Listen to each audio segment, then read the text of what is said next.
Hey, what's up guys, welcome to Cubicsol YouTube channel, and in today's video I will teach you how to install WordPress on localhost. Without any delay, let's start. So friends, first of all open the Google and search here wordpress.org. Click on the first website name is wordpress.org. Click on this get WordPress button to the top right and click on download WordPress. It is asking me that where I want to save this file. I will select desktop and press on save button. The file has started downloading and it will take few seconds. So friends, the zip file is downloaded. I will click on this icon and click on show in folder. This is the file that we have downloaded.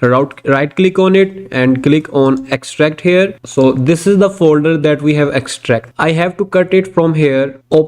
Click on C and open your XAMPP folder. Maybe you installed the XAMPP folder in another drive, but in my case I have installed this on C drive, so that's why click on this XAMPP folder. Click on htdocs, double click on it, and inside this paste this folder here. Next you can change its name. Suppose I can type here Cubicsol, hit enter. Now open the XAMPP and make sure you start this Apache and MySQL. Just click on this start buttons. Open your browser, open the new tab and search here localhost and Cubicsol. This is the name of our folder that we have typed here. Hit enter. Select your desired language. I will select English, United States. Press continue, and you need these four things: database name, username, password, and host. So I will tell you that how to do this. First of all, click on let's go, and it is asking me for database name. We have to create our database. So open a new tab and type here localhost phpMyAdmin. To create a new database in phpMyAdmin, click on this new. Here I will type the database name. Suppose I will type here Cubicsol-WP. You can give any name. Press on create,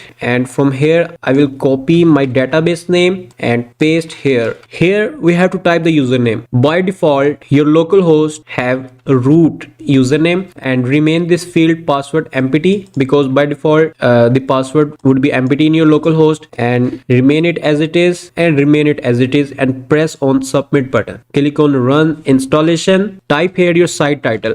If I will type here Cubicsol, you can change this site title later. Here we have to type the username and password. By using this username and password, you will able to log in your WordPress admin. So because it is a local host, I will type here a weak username and a weak password here. Confirm use of weak password. Select this checkbox and here type here your email, and next you can discourage search engine, because currently we are going to develop our website, not doing this its SEO. And at last click on install WordPress. So friends, WordPress has installed successfully. Click on login and here type admin and the password that we were give a few seconds before, and click on this login button now. So friends, you can see that the WordPress has installed successfully on my local host. I hope you must enjoy this video. If you have any question, you can ask us in the comment section. We will try to answer your question. And please subscribe to our YouTube channel for our regular videos. And finally, thanks for watching.